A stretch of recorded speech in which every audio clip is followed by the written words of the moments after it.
Well, hello everybody, Mr. O here, and today I'm going to do the charcoal demonstration. Now, I'm going to use this picture for one other demonstration, and that's going to be scratch art, because we usually do like scratch art animals. And I want to show you what materials I'm going to be using. Now, even though I have 3 charcoal pencils, I got to pick them up this way, they are different. Just like regular pencils, you got 2B, which is a medium hardness, 4B, which is soft, and 6B is extra soft. Now, for the purpose of this demonstration, I'm just going to use the 6B to make it easy. I also have a white charcoal pencil. Even though they call it white charcoal, it's not really a charcoal. It's more of a pastel.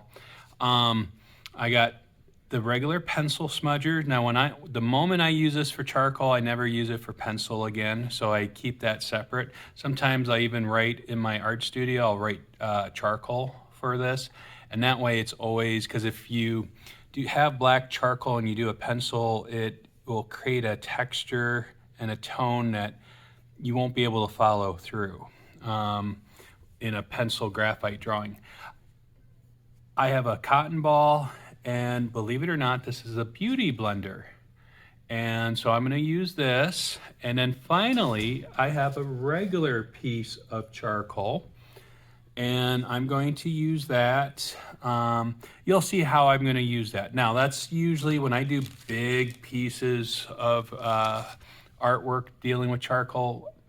That will be my main go-to, but when it's smaller, 12 by 18, it's usually, the charcoal pencils. I'm not a big fan of getting charcoal all over myself. I'm a fuddy-duddy that way, but I think you guys will understand. All right, so for like student assignment, they would take their sketch, they'll do the border. This will give them a place to touch. Sometimes we would take boards and tape it around the board so it's easy to move the charcoal picture without smudging it. But if you don't have a board, by creating a border, you'll be able to touch and the smudges won't matter. But I'm going to demonstrate on my small example here, and I'm going to use my other example as, where I'll mess with some of the charcoal a little bit. And like I said, I'm going to start with the charcoal pencil, and just like I did with the regular pencil, I start with the eye. And because I'm starting with the eye, I'm going to actually press a little harder. Now you got to be careful with the charcoal pencil because it is easy to break. And now if I stop here and go to the smudger, and I'll show you each of the smudgers because they will give different texture. I get that gray tone, and now that could be nice to give some surface to the eye. See how I'm kind of fading? I probably need a little more black. Let's see if I can smudge from the dust, because you'll notice that charcoal creates more dust. So you don't want to wipe away. That's our tendency, is to wipe. If you do that, I think I just want to make that a little bit blacker right here. If you do that, you won't be happy. So try to resist. It takes some getting used to. So when you first do it, don't get mad at yourself. It's normal. We all have to go through it. And I can even draw with my stylus after I smudge some stuff. So if I want to just kind of do more of a gray tone around the eyes, I can do the black. This is where like the 2B black, which isn't as dark. That is kind of nice. And I'm going to just go here. I think I got that where I like it. I would spend a little more time blending. And now I'd probably start doing the hair. Now don't worry, I'm not going to do the whole thing in front of you. That'll take forever, even with time lapse. I do just want to show you a couple things about blending. And now hair direction is very important. You'll notice this from the sketch when I talk about scratch art, talking about charcoal, the direction and length of the hair.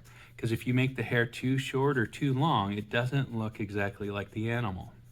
And then I want you to see how I'm feathering my smudging stick because I don't want to blend the streaks completely away. So let's just say this is an older raccoon and they have some white hair, like, you know, this is going to be a whitish gray here, but let's just say they have some white hair here. Now it won't be completely white, there it is. But when you blend, you don't overdo it. Oops, I broke the tip, and I just do some hair streaks. And you see how I can just do a little bit? It's for accent. And just be careful of pressing because, you know, I snapped the tip a couple times. And that's why you'll notice that I don't always, when it's soft stuff, I don't sharpen to a point. Unfortunately, when they're brand new, they come with a point and you just got to work it down a little bit. So I hope that makes sense. I hope that's popping out to you. I feel like I'd like to get that grayer around here. And then go back in with the black and edge it a little better. And that eye should stand out a little bit more. Okay, so I hope you can use your imagination and I go through this. Now, one of the things, this is why I always give students a stick, because what's really nice is if you have you want more of that ash feel, you can do this, draw with it. And I'm not really drawing with it, but I can draw with it, and it gives it myself a light gray. Now, if you're doing a background and it needs to be dark, now you can keep it rough, but let's do the cotton ball first. I'll do this half. Now, I want you to see the texture. Where I touched it doesn't blend, but the Beauty Blender, and it's really soft, I'm very gentle with it. And I'll put a little more pressure. You can see it actually has a smoother effect where this is a little rougher. See how smooth that is compared to how rough? So decide which works better for you. The Beauty Blender, the makeup blender, is really nice, but be very careful because as you can see, the harshness goes. And you can do that with, like, if you were trying to outline something, let's just say I'm outlining this and I go in with the Beauty Blender. I can smooth that out somewhat and go back in with the white. Now the white charcoal isn't like a correction pen. You don't just like make things white this way, but embrace it and create some nice grays, and you can do some nice effects with that. I think that kind of covers everything. When you choose your animal, it's just remember you're doing values of grays, black, grays, and whites, and everything in between, and try to get as many values as you can within that. Don't go black, white, gray. You know, have that light gray, have that dark gray, now make it more exciting.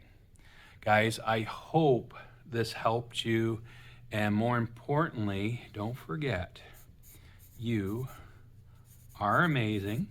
And if you like this video, please like and subscribe because that does help the channel, and helping the channel allows me to help students all over the place. So have a great day, guys. Bye-bye.